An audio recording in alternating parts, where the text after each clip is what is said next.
David Corenswet, Superman. Ooh, you all right with me, white boy? He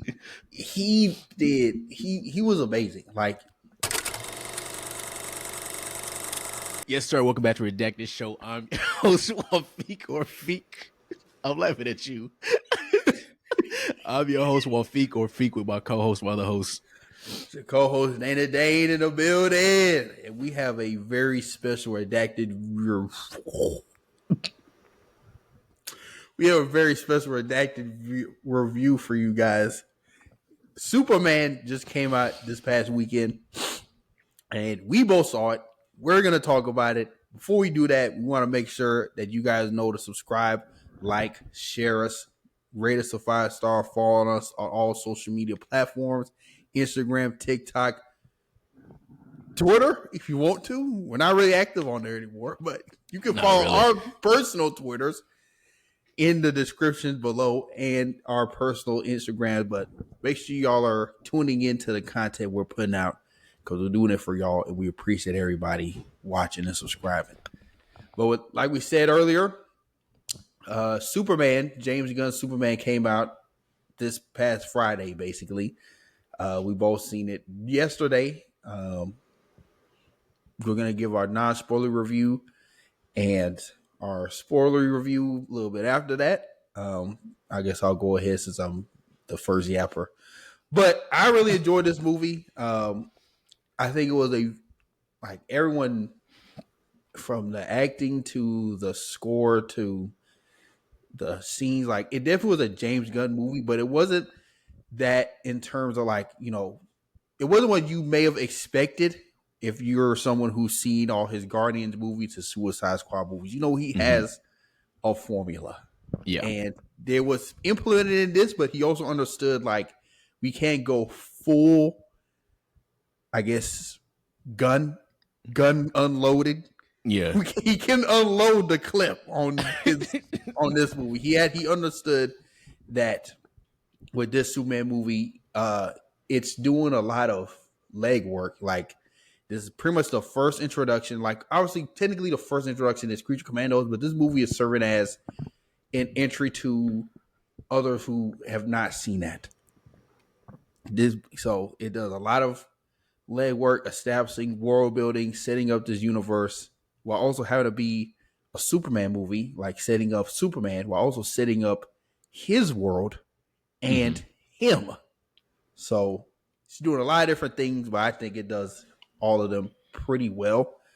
There are a few things that I'm not gonna say I didn't like, but found critiques on, that we'll get into as we kind of get into our non-spoiler review. But all in all, like, I really enjoyed this movie. I think this was a really good Superman movie.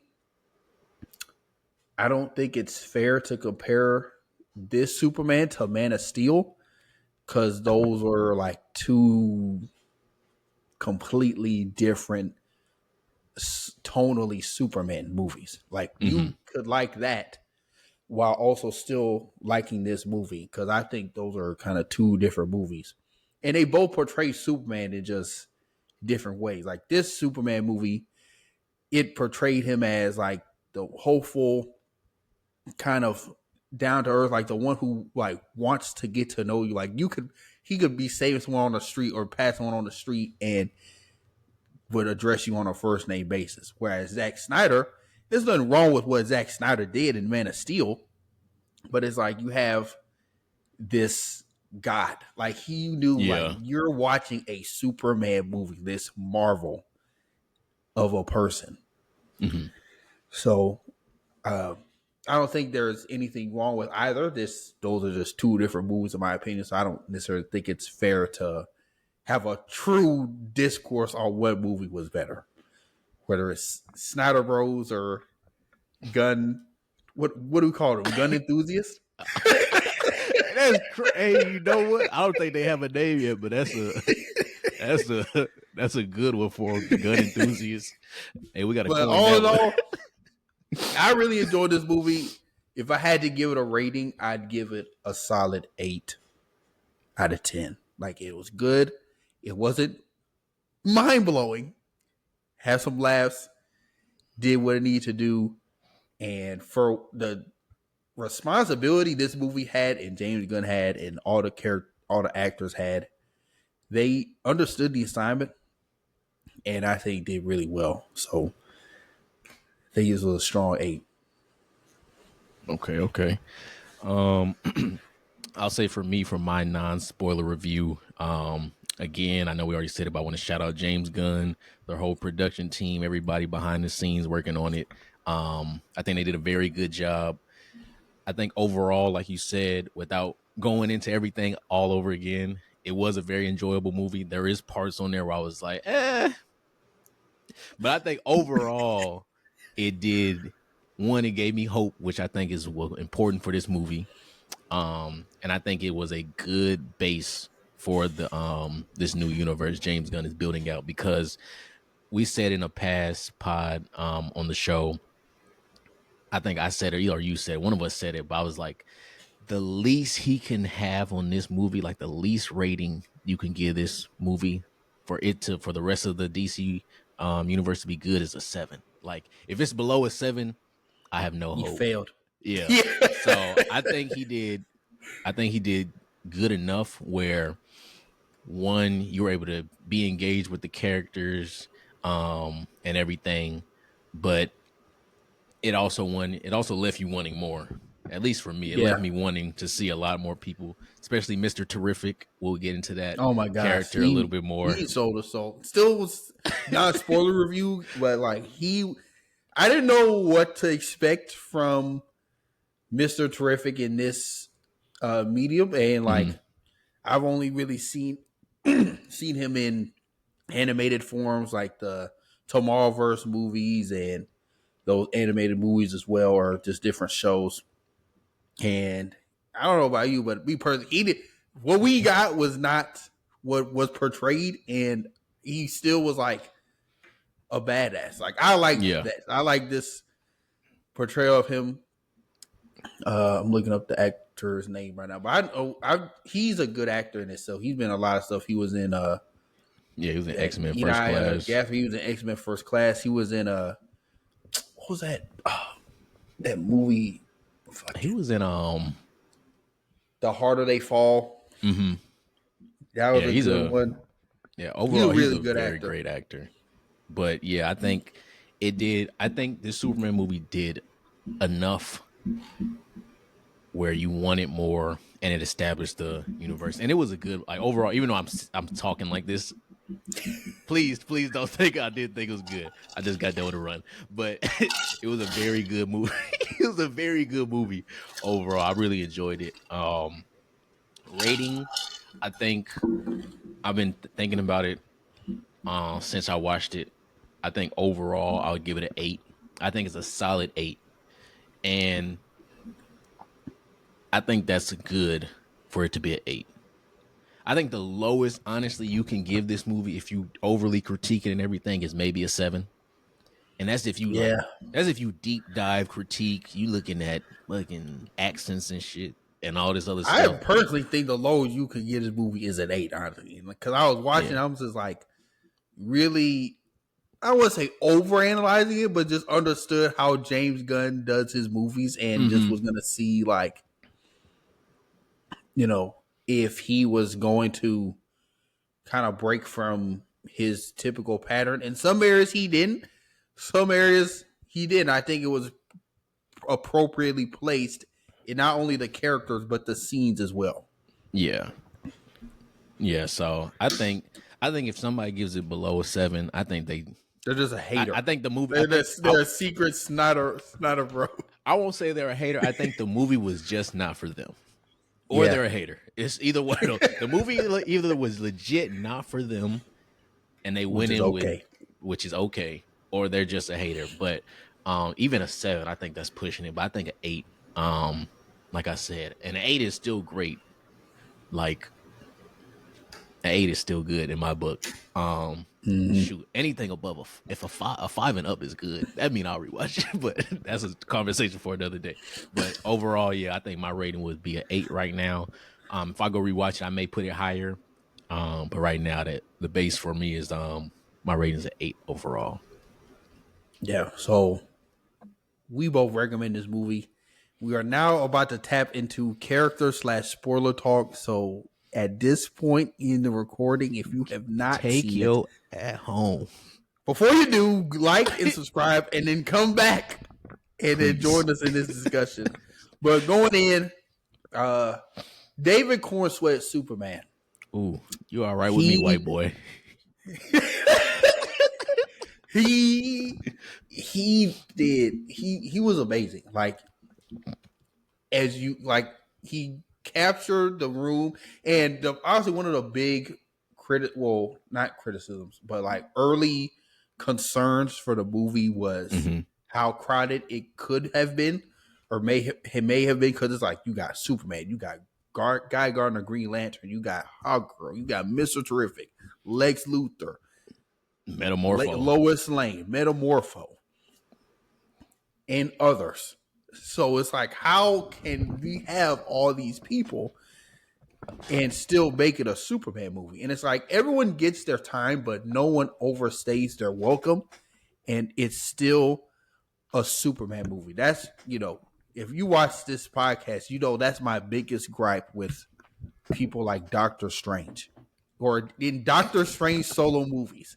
Those are not his movies. Or like Captain America Brave New World. That was not Captain America's movie. That was Red Hulk's movie with Captain America's name on it. But David Corenswet, I think he had a lot to live up to in this movie too. Like with the cult following Henry Cavill had, the end of that DCU universe. Him being in other different things. The only thing I've seen of him was that Twisters movie. But him at least being new to me, and I'm sure new to others, and being in this big role, I think he did a really good job capturing the essence of Superman. Been hearing like a lot of comparisons to like Silver Age Superman. For me personally, it felt like watching like a 2-hour long special of like a classic Superman animated series episode. Like that's what that felt like to me. And like I said, in my opinion, his contrast between Henry Cavill Superman, or at least how his Superman was portrayed by Zack Snyder, is literally and metaphorically speaking, night and day. Whereas like you felt like you wanted to be Superman's friend, and he wanted to be yours too. He was so down to earth.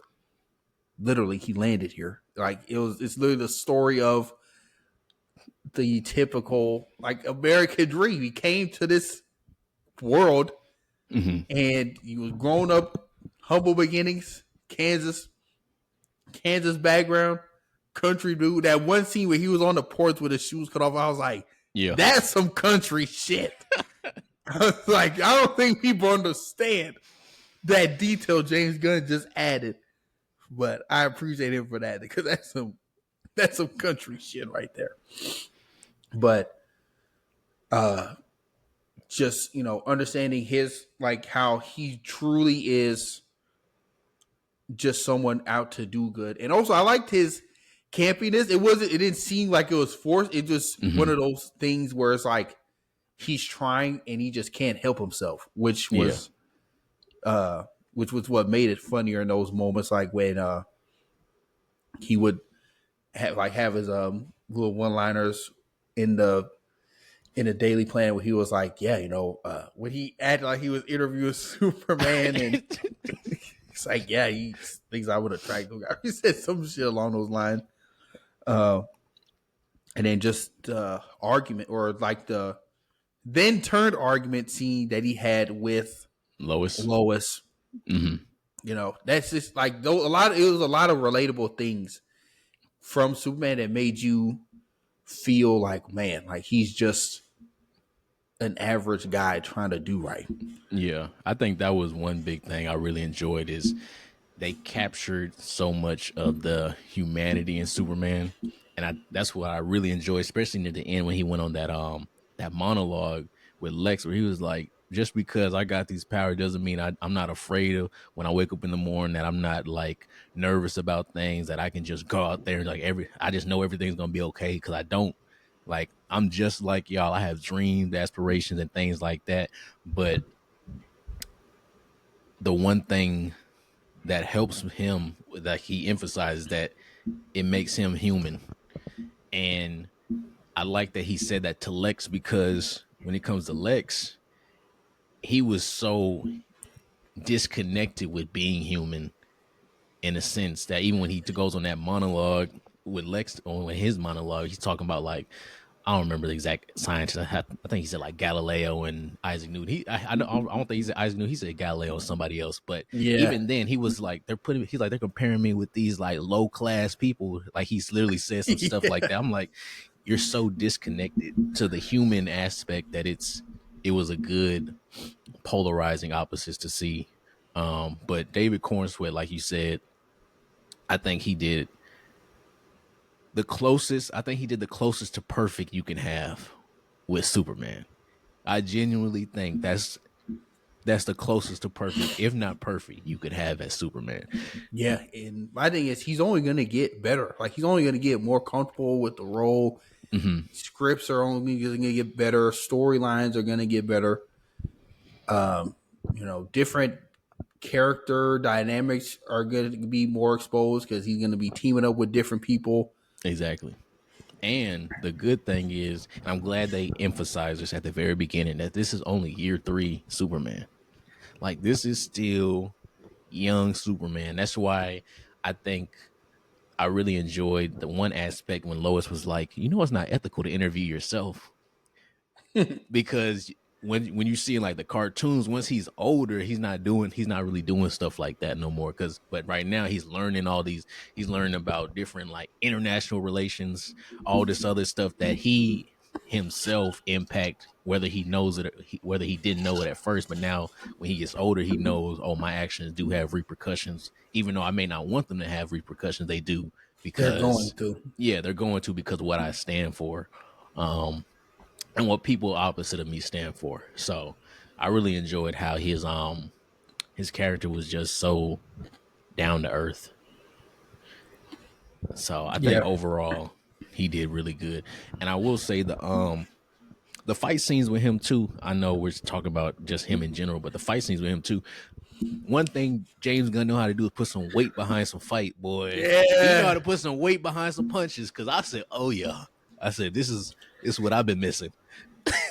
Yeah. Well, what got me excited for his Superman was really Guardians 3, because that was when he introduced Adam Warlock and that That flying scene. flying scenes and all that stuff. I was like, this is his sneak peek. Like, look, guys, you think this is just a little tip of the iceberg on the shit he is about to put on the Superman screen. Also, side note, Cam, my brother, he seen the movie yesterday too. I don't know if he texted you this too, but he saw it in 3D.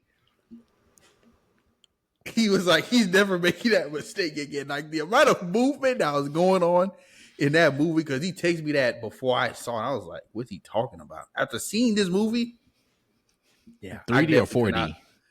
3D. Oh, my head would have hurt it. Exactly. That's what I'm like, I would have, because I get motion sick. So I damn near would have had to projectile vomit on a nigga in front of me with all that movement going on. The last 3D movie I saw was like, I think Transformers, like Dark of the Moon. And I almost threw up in that bitch. I was little. I got out the theater. My head was hurting, but that's a side note. But yeah, I couldn't watch this in 3D. But yeah, David Corenswet, you did.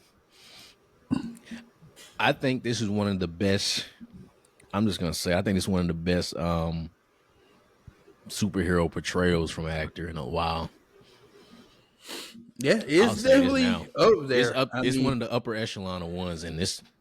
Because we saw, like, with what James Gunn was trying to do, I feel like he was trying to take a lot of what made Christopher Reeve Superman, so iconic and good, and show that and imply that in this movie. as well. Like with his characterism, like just talking to normal people. Even the guy, like when David Corso Superman got beat down to the ground, and that Middle Eastern guy came up and he knew him first name. He was like, because he served. Like, I guess he worked at like a sandwich shop. Food. Yeah, he's like, I served you food last week. Yeah, just for the get slat again. That was a crazy. Bro, let's go ahead and get into Lex Luthor. That nigga Lex Luthor. Boy. Hey, Nicholas Hoult. Let me say this, Nicholas Hoult. I'm not gonna say I wasn't familiar. I was familiar with your game. I seen you in Nosferatu. I seen you in Juror Number 2. A whole bunch of other stuff. I was familiar with your game. The menu. He was great in the menu too. Eater. That's what he was. He was that nigga was. But this was an upper tier of like your acting. I'll say that.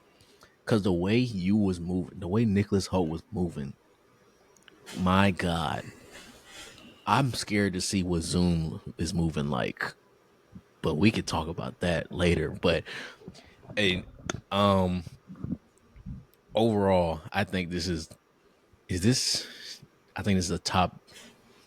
This is one of the top Lex performances we've seen.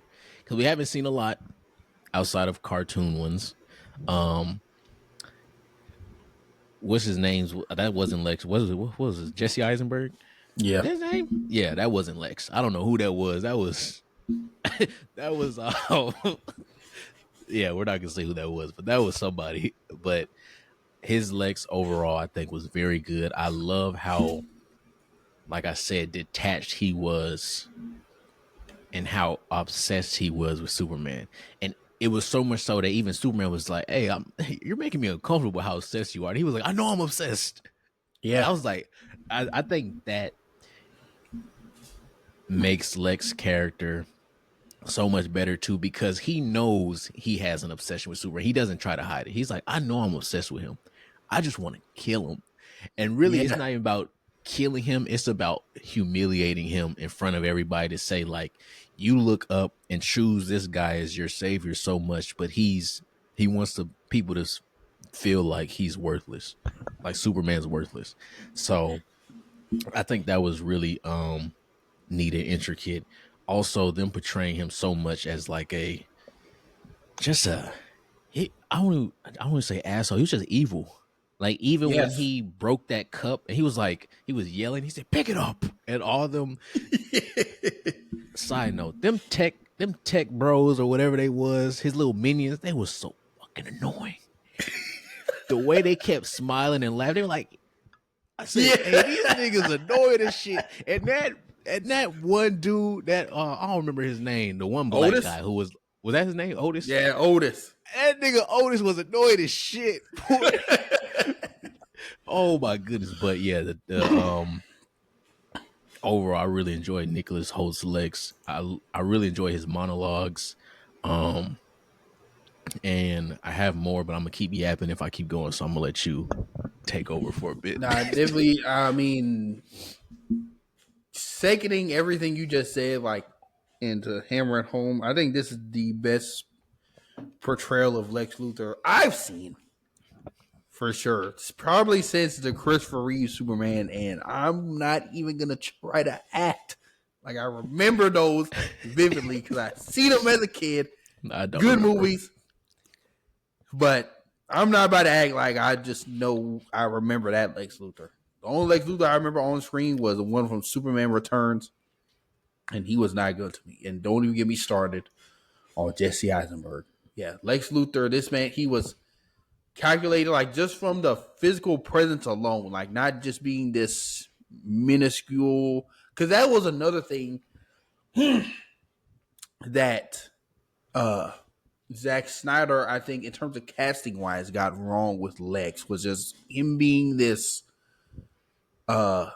rich kind of crybaby playboy, not really like mad scientist, but like just weak body, and just like and just with how he big up Superman so much, where he's like, this is a god, like a legendary being.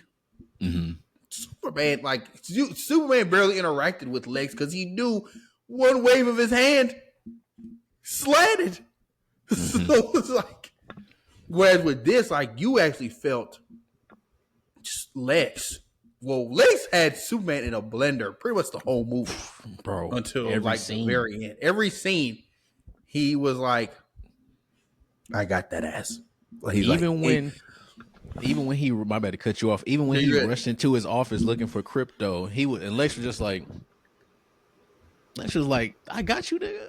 I don't care." Like when I'm glad you brought that scene up because they had a similar scene in I think Man of Steel, and look at me comparing these two. Like I just said, we can't compare them, but it was a similar scene where Lex stood off, or like Superman stood off with Lex, and you could just tell Lex was like scared of him. Like he knew he couldn't shine his shoes. Whereas in this scene, Lex is like, "What you gonna do?" Like I bet you won't.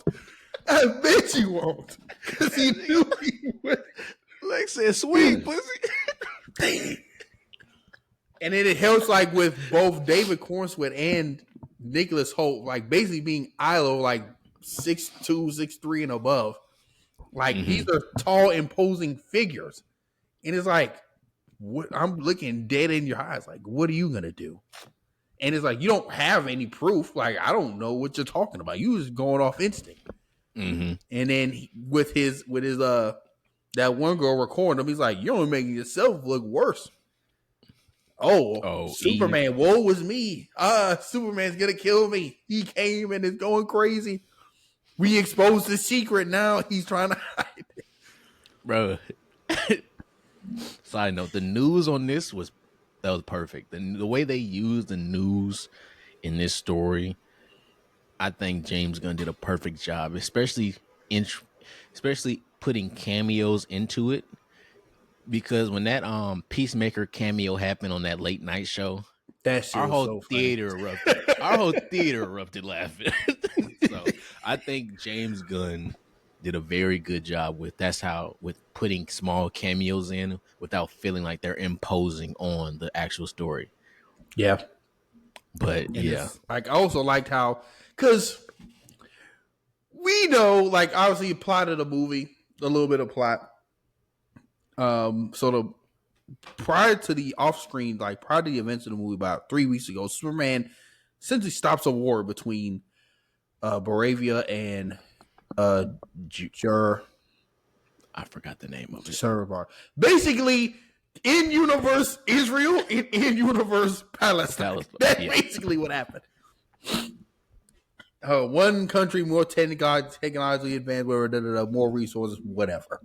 Superman stops that war, causing a political rift. Like, who does this man think he is?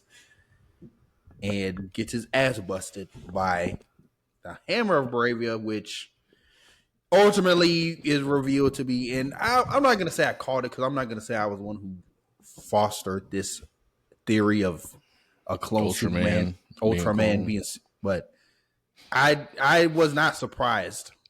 It still was, because I'm like, that's the only thing that makes sense as to why Superman is getting bested so hard, outside of it being like a doomsday, which there's no way they do a doomsday this early. They couldn't have, boy.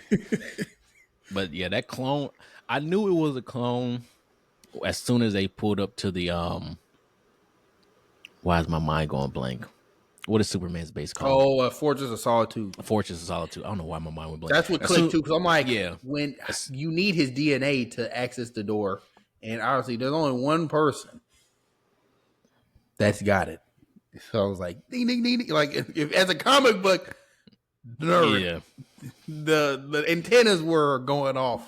Yeah, like, But what I thought was gonna happen, for a second, I was like, no way they do Superboy this. I said, this is too early. I said, this is too fucking early for Superboy. Oh yeah, because he did clone Superman and make Superboy. Yeah, because he was the younger. Because even when he was like, oh, he's dumber and like he's dumber to you, I was like, that's kind of how they on Young Justice. That's how they did Superboy. He was a clone. He was younger. It was like, yeah, he kind of dumber than Superman. That's how Lex was talking about him. but then over time he got better. But that's Yeah, beside the point. But yeah, I was like, are they doing Superboy already? But yeah. I My think mind went straight to Bizarro. I think what they're gonna do though, I think that was kind of like an introduction to the cloning. So when they do actually do Superboy later on, if he does Superboy, it won't be like, oh, this is a far reach. It's like, oh, I know I showed y'all from day one, he can clone him. This is Yeah, the more complete clone. He's just younger because whatever Lex did. I agree. How did you feel about the other, I guess, villain that they had, the engineer? The You engineer, know, was there? I mean, she was cool. she Like was she wasn't. was She didn't cool. piss me off. She actually was serviceable. She was a threat. She was Yeah, a heavy, I think she not was a good. Ultraman heavy, but Yeah, she was a good antagonist. Um, I think she was a good key point in the story with getting the message. Um, I think overall she was good. I liked how her oh, I can't speak. I like how they used her powers in there, how they portrayed it and made it look and move. Um so I wouldn't be mad to see more later on. And then she didn't die either, so we know we'll see her in another movie if they didn't arrest her already. yeah, I thought she died. No, they said she was unconscious. Oh, yeah, yeah. Because I'm I not lying. thought she died too. That scene where, well, I thought, well, there's no way they killed Superman in this own movie, in this first movie. James Gunn ain't that crazy, but they had him on the road. I'm like, okay, like they got nanites in his lungs and two niggas on his back. I thought he was Like, flying to how the the sun. fuck the super? I think. Well, I thought it was trying to like burn them.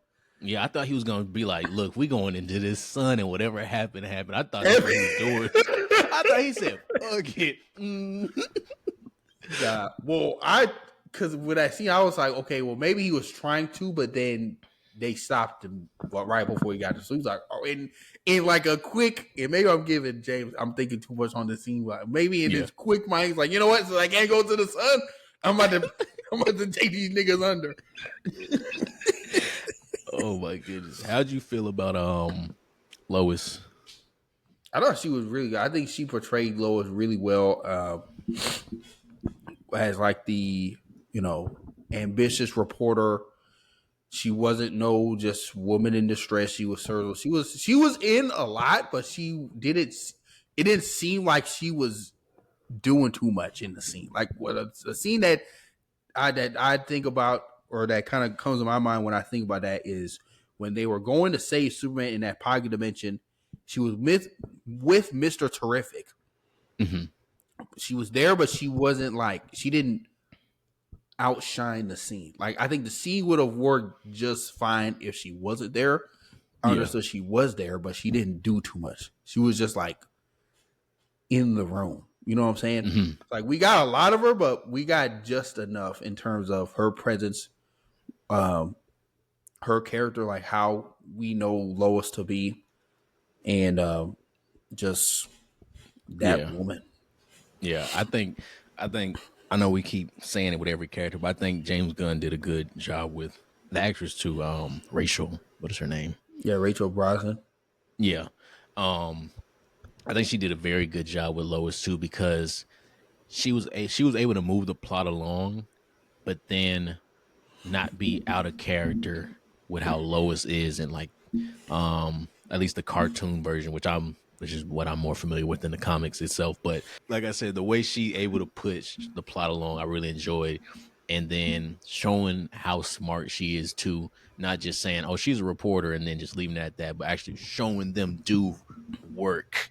Exactly. I think that was another thing that helps with this universe, is actually showing people do stuff, not just showing a fight. Okay, we're having a little bit of dialogue, a fight, a little bit of dialogue, fight. No, you're actually seeing stuff occur naturally. That's what I also liked. Hey, Jimmy. Hey man, Jimmy has some game. Boy, Jimmy had them fiending. Oh my goodness, that was funny. I think that was funny. Jim was also good. Like, he was another character where we needed Jimmy Olsen in a Superman movie, but he didn't take up too much screen time. where he's like, this is too much Jimmy. Pause. But freaking bro, Perry said like 5 words. Yeah, it's like obviously we need a Perry White in a Superman movie, but he does Perry White things, but when we need him to act, he does. And it's like it didn't take away from the main driving plot. Like everyone was serious. Everyone had a role and they understood the assignment. How'd you feel about the Justice Gang? The Justice Gang. I mean, outside of Mr. Terrific, I think he definitely was. Obviously, Nathan Fillion was the leader, self-named leader, but Mr. Terrific was that guy, that nigga. I don't know how they were able to do his costume, but it was, whether that was CG or not, it looked practical and it looked good. It was all practical. That's even better. And it, like Edai Gathi. I know I butchered that. I'm sorry, but he pretty much like stole the show in terms of like every time he was on screen, like he commanded the presence. And if you know how Mr. Terrific is, one of the smartest beings in the DC universe, like when he talks, you better listen because he's not speaking bullshit. So it was like I really liked his character. Nathan Fillion's Guy Gardner, I thought was also like done really good. I think he was like pretty much James Gunn was allowed to do kind of whatever with that character, like make him as campy as unlikable as he wants to, because that's how Guy is, like pretty much the jackass. You know what? Crazy you saying that. When I watched the movie yesterday, it was some outside of it, somebody said they're like, dang, I didn't really like how Green Lantern was.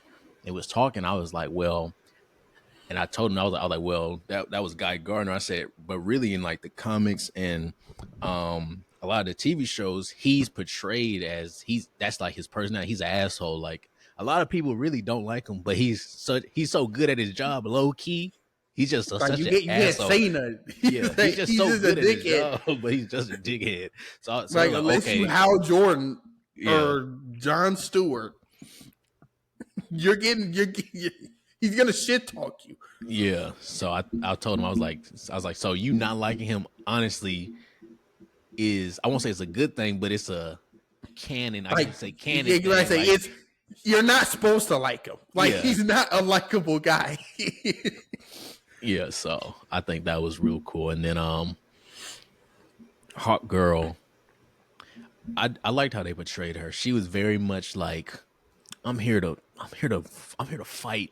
Like, she was just like, I mean, like she was like the Hawk Girl from the animated, like the Justice League animated. She was like it wasn't really much to her. Like I think in the show she was kind of more in line with that lineage, and I'm not about to act like I know anything about the lineage. Like I know there is lore behind like Hawk Girl and Hawkman and their tribe and all this stuff. We're not explaining that here. Yeah, but they didn't even waste time explaining that like Black Adam. Black Adam didn't, but back to this movie. Yeah, she was good. I'm not really familiar with Isabella Merced, but I like her portrayal of this Hawk Girl. I want to see more of her because she's like the Last of Us. She didn't piss me off. Like she was fighting with the base, doing Hawk Girl shit, being a badass. Yeah, and that's all you can ask for. Yeah, I really enjoyed her character. Somebody can correct us who knows more about Hawk Girl. I think this is the Hawk Girl that uses the belt to kind of transform, and not the. God, there's two different Hawk Girls. Yeah, I'm not gonna pretend like Sarah I know their names. There's Sarah, or like Shara Hall, and I don't know the other one. Yeah, so somebody can correct us, but people who know Hawk Girl and Def correct us and let us know. But Guy Gardner, I enjoyed his character. Mr. Terrific, great character. I loved how they portrayed him as a genius. And it wasn't like Because I feel like in media, the way some people do geniuses is just like, it's kind of like they're still stupid. And I don't know how to explain it. I'll have to find an example to better clarify. But sometimes they do geniuses like they're so smart, they're stupid. Yeah, or But, just like too or smart for their own good. yeah, or they just like don't know anything for real, but they just know they know tech stuff. But I liked how they had him. He was a genius. He told people he was a genius, and he knew how to fight too. That was another thing. I liked how he knew how to fight. And then, to your point, when they went to that base to find the portal where Superman went, that was 100% a James Gunn fight scene. Because James Gunn fights when it's multiple people, the camera pans through everything, you get a high, a low, and then you follow one point hitting everything. So like that final fight, like one of the second to last fights in Guardians 3 when they're in that hallway, that was a James Yeah. Gunn fight scene to a T. This was reminiscent of that. So I really enjoyed that. But yeah, I'm trying to think. Overall, Superman, Also, very another thing good. I noticed Mhm. in James Gunn movies that I think he did a good job in this one was like just so one thing. This is not a secret. Like James Gunn uses music a lot of times to kind of tell the story of the movie as well.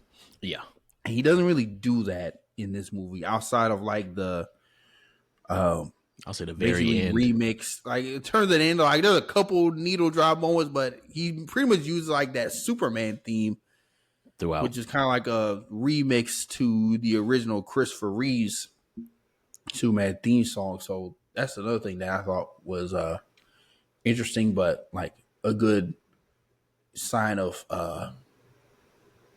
why am I blanking on the word? Like a good Good sign sign of of like not directing. being able to do the same shit, like being showing range. Oh, okay, got you.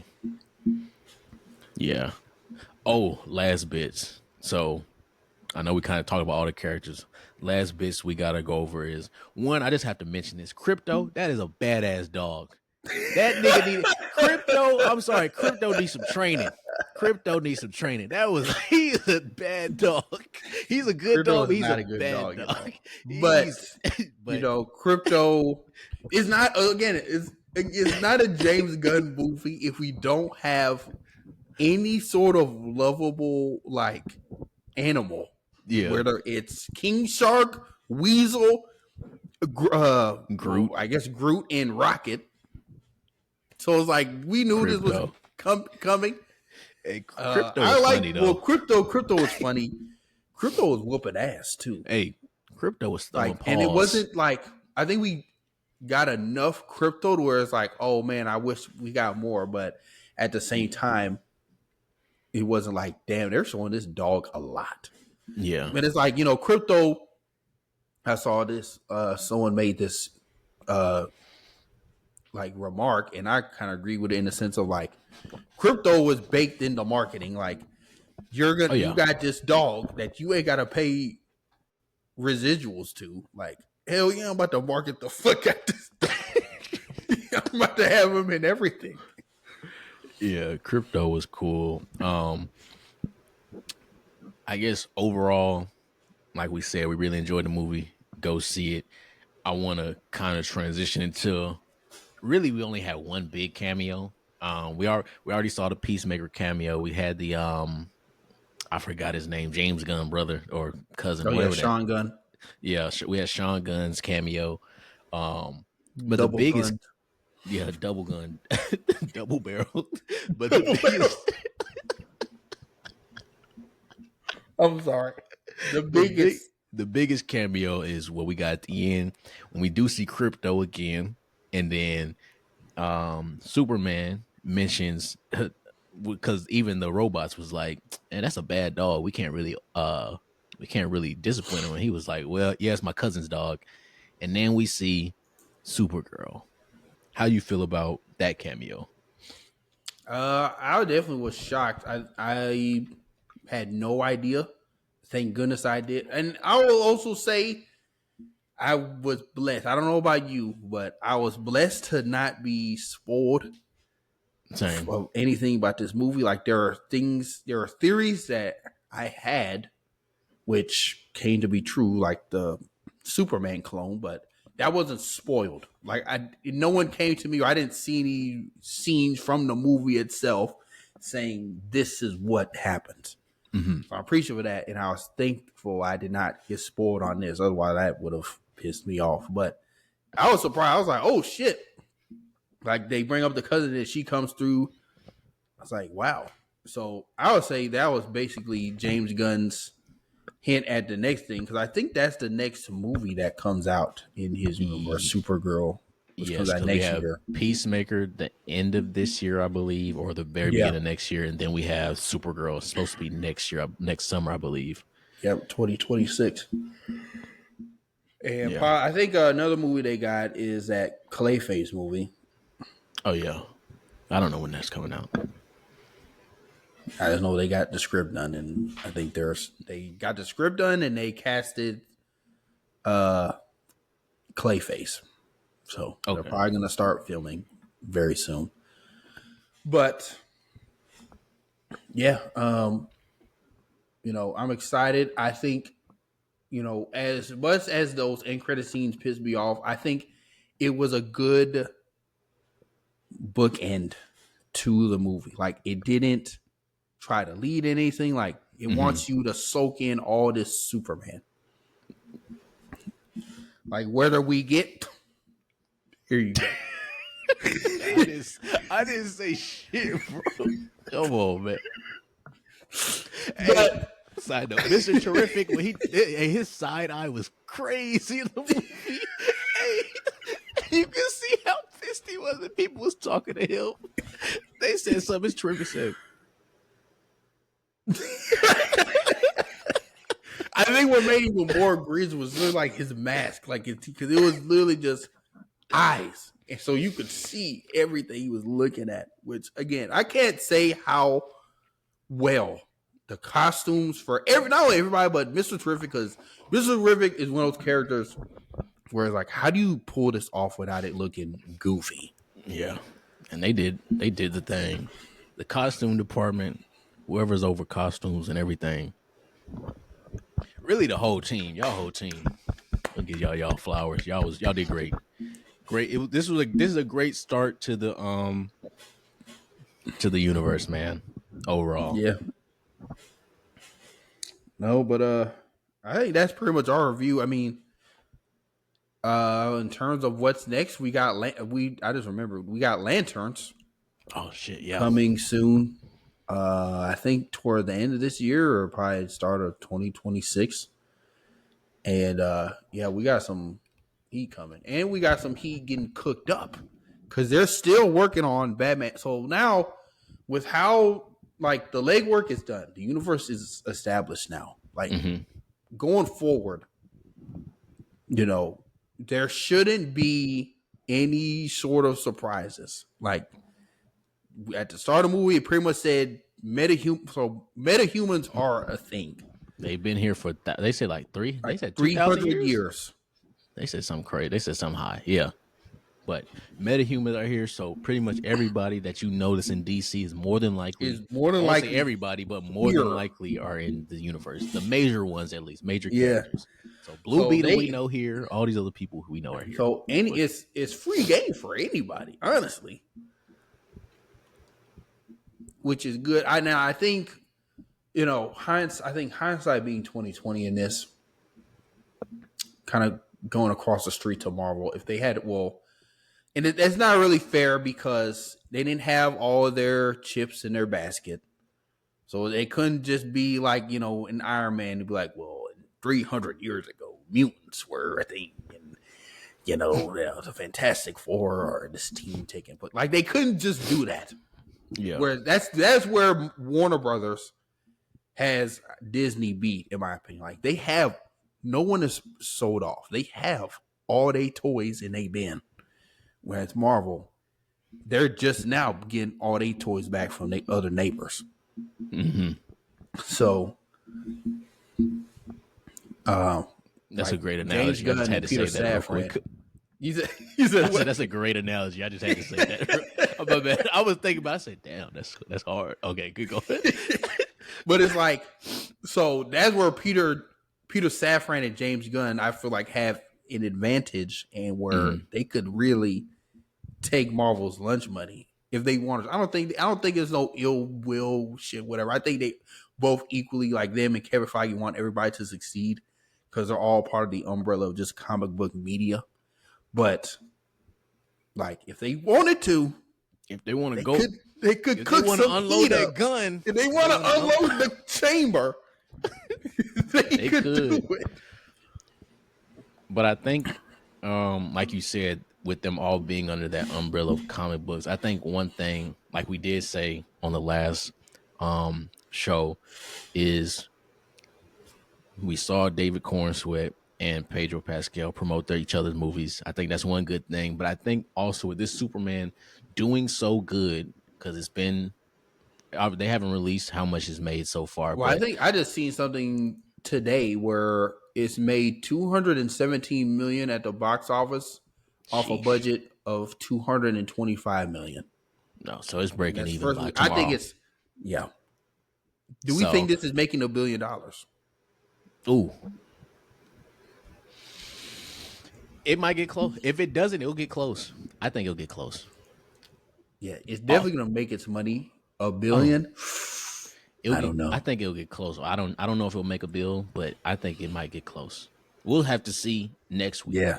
If it's that like 600 next week, oh yeah, it's touching that Billy. Yeah, it's touching that bill. But yeah, I think this is gonna promote good competition with the companies. And I think one thing I will say, I think Fantastic Four is going to be great as well. I know we keep saying it. I know this is about Superman, but this is just talking about both. I think Fantastic Four is going to be really good. And I think it's going to be good where it's going to push Marvel to be like, okay, we had this stellar movie right now. We can't put out slop. Yeah. And now, I think, will they not put out Marvel, slop? We don't know. What the difference between that is, not only are the stakes different in both movies, like Marvel is in the, no pun intended, but they're in the end game. They're kind of fading out and looking to reload and rebuild. Whereas DC is just getting started. Like, obviously, ain't no multiverse Earth eating anti-monitor nigga coming to Metropolis yet. They're not doing that yet. Whereas no Dark Side for another 5 years. No Dark Side for at least another 5 years. But whereas with Marvel, so like, I think the Fantastic Four will be a really good movie. Damn near great, but like the stakes in that movie are already just different because like their world is gonna die. Yeah. The universe is gonna collapse. Whereas Superman, he just gotta beat Lex. Like this is the highest stakes he's faced to this point, but it's like we're still growing with the character in the universe. There's much more to come. Yeah. But that being said, no regular redacteds today. Well, except for one. There's only one. So, according to discussing film, DC's goal is to reestablish all its iconic characters and unite them in a new Justice League movie. And they aim to put out 2 live-action films, multiple TV shows, and 1 animated show, I guess, per year. So, do we love, or redact this plan and this goal for James Gunn and Peter Safran? I'll say love. That's the same. Didn't they already say that was the plan, or was that Marvel who said that was their Marvel? Plan? But that was Marvel after That's learning from their mistakes in Phase 4. So it's pretty much the same plan. 2 movies, if possible, shows, and an animated show. So I'll say love. Yeah, and it's like, with kind of just with the examples we already have this year, along with Creature Commandos and Superman.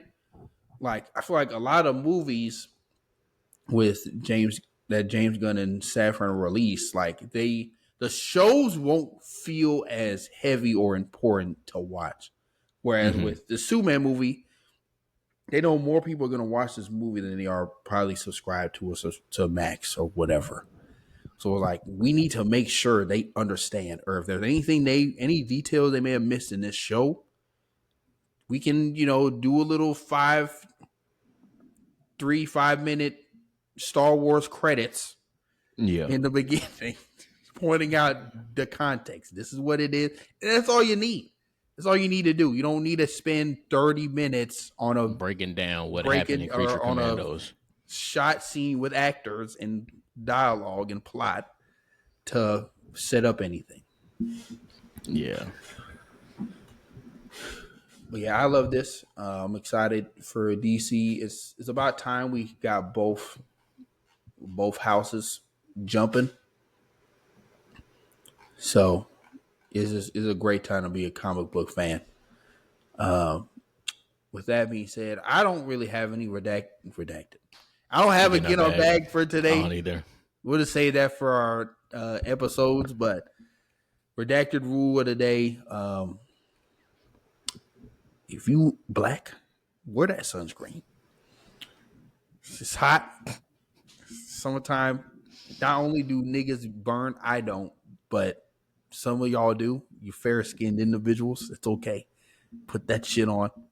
And it also protects you from aging like a bag of milk.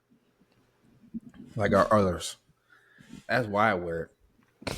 But oh my gosh. So with that rule, it's summertime, wear that sunscreen. Get you some black girl sunscreen, you're set. My redacted rule is listen to some jazz when you wake up. Or just listen to some jazz in general. Listen to something outside of just cursing. Let your brain breathe, bro. Let your brain breathe. Listen to something else outside of just music with some cursing in it. But yeah, that's all I got for today, man. Go watch Superman. Go watch Superman. With that being said, it's been your boy Dana Dane. Been your boy Wafik. Yeah, we out. Peace. Recipes call me, I'ma show 'em how to shoot. On the 4-5, jump in the ass, my crew. Yeah, I'm stepping with a fan, keeping all of the hoes on mute. Pull a little perk, could be yellow with a brew. 48 vert, quick burst. Crazy 8s in the back, yeah, the trunk on hot like a cube. 40 on me when I'm in the backseat. Blotter, paper pre-cut. Chris make juice, it'll drop like ink. Chain came with a clean plate, came with a sink. The Parator came with a mink. Tricones white like paint. My hoe by the hoe, cause she know it's my king. Hit on my side, cause I drop a song. Think you should hit up the link. The phenotype came from the pink Colombian thing. Yeah, the genetics unique. See the right on the beat. I'm teaching the hoe like I'm Play-Doh. I got the veggies like by the tomato. You got a Mexico making Alfredo. I put a